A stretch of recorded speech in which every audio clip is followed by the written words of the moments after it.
Hey, this video is dedicated to you if you want to be a glass blower.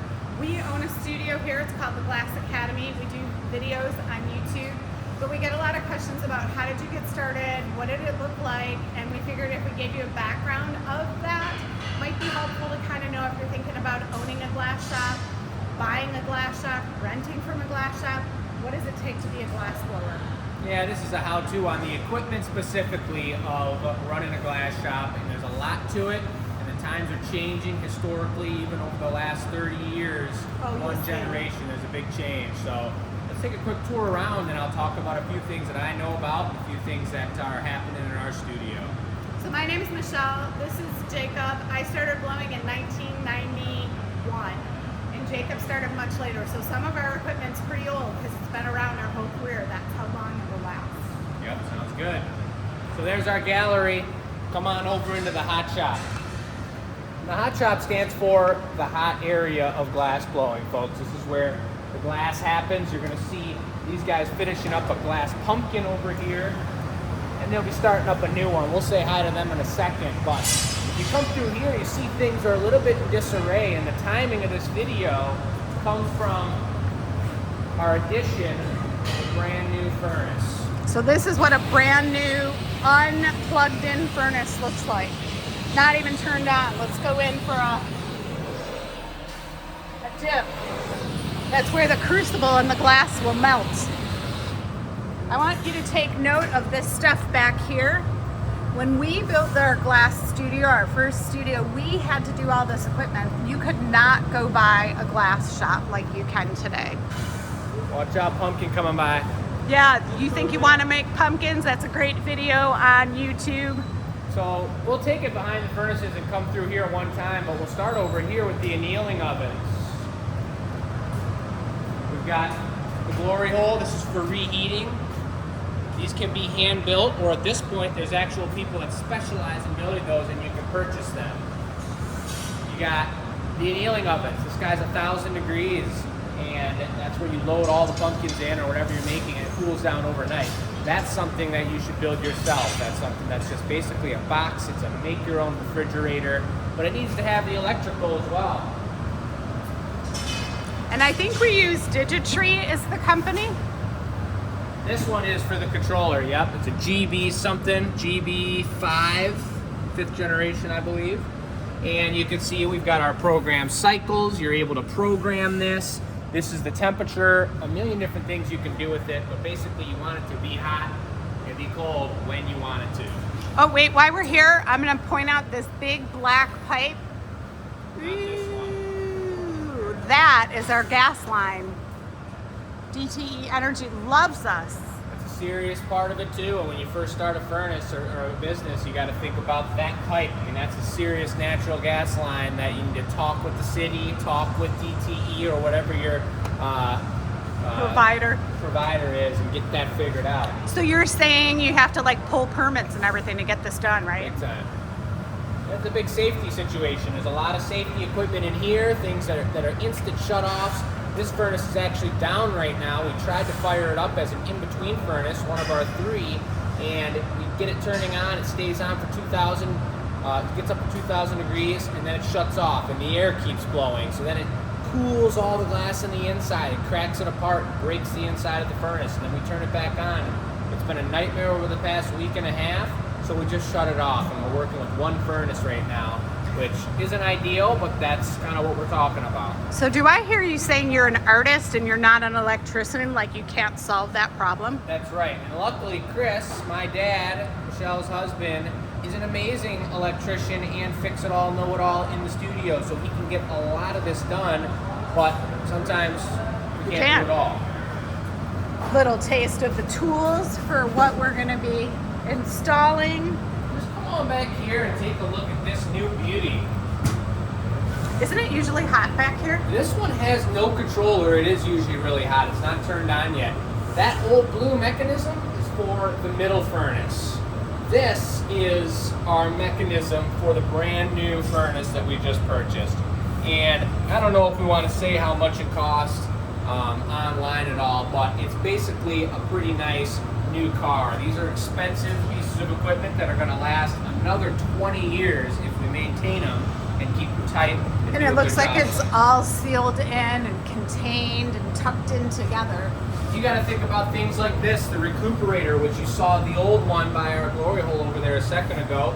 This takes all the air, the hot air that's leaving the furnace, and brings it up this way and preheats the new air going right to the blower over here. So that way you're kind of preheating your situation and using less energy. That's a big cost efficiency situation and essential to a nice furnace. What's this stuff up here? That's the flue. We got a nice hood, and we always have that fan working slowly during the day so it's not too loud. Higher output during the night, pulling all this the fumes and the noise and the bad smell and everything out of here. So this is the furnace that's not on right now. We're having a little bit of trouble with it. Figure it out. And those are all the mechanisms. I wouldn't even know where to begin to start to figure that out. And this one's pretty cool. This is our old style of furnace. You see how much equipment this is compared to how much we just had on that one. There's a big change over 20 years in the industry. Same manufacturer, but a lot less equipment. And we could go through all of this. I'm no expert on all of it. I do know where there's an igniter, there's a fire eye over here.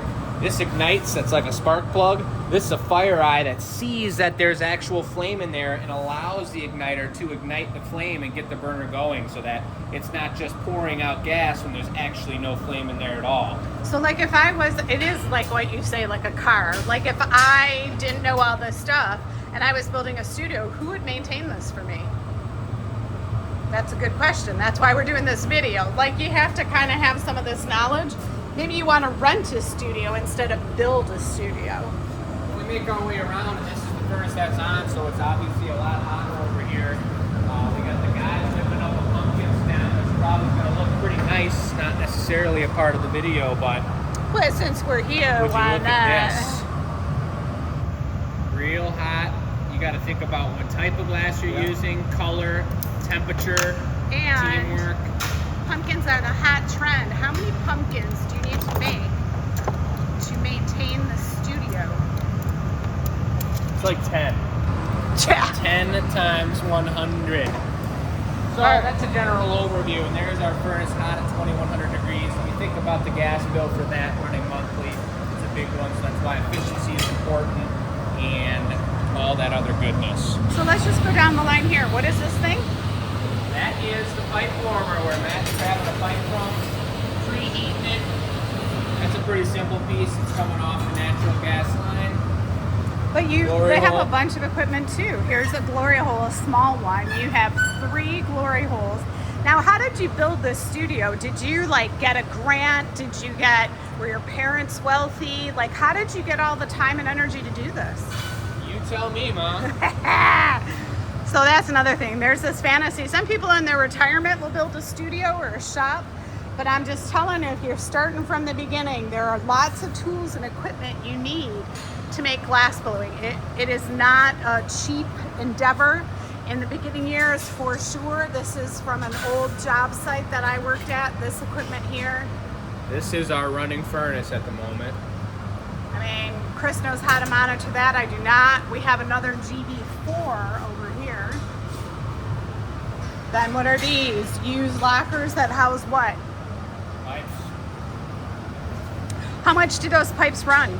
$150 to $300 Each? Yep. So you're telling me the 20 pipes in there are like each $100, $150. All right. So we've got some annealers here. Those look like they were used ones. Does it matter?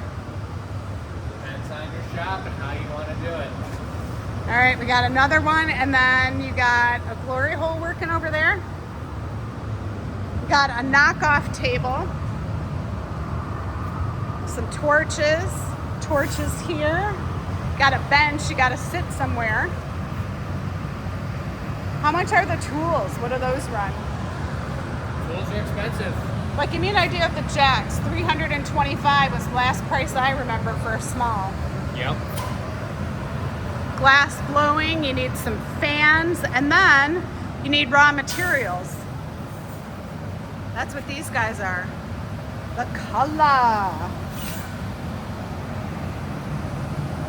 Barber. All right, that was a quick synopsis. Anything on the way out you want to say? I think that's pretty much it. Drop a comment in the comment section, like and subscribe. If you guys have questions, we monitor everything on our channel. So let us know specifically what you're interested in. Watch our show on Tuesday nights from 6 to 8. We do live glass blowing every week. Eastern time. time. Remember, that's Eastern time. And support what we do and get a bunch of extra perks and benefits in that as well. And check out the website, glassacademy.com. All right, have a good one, everyone.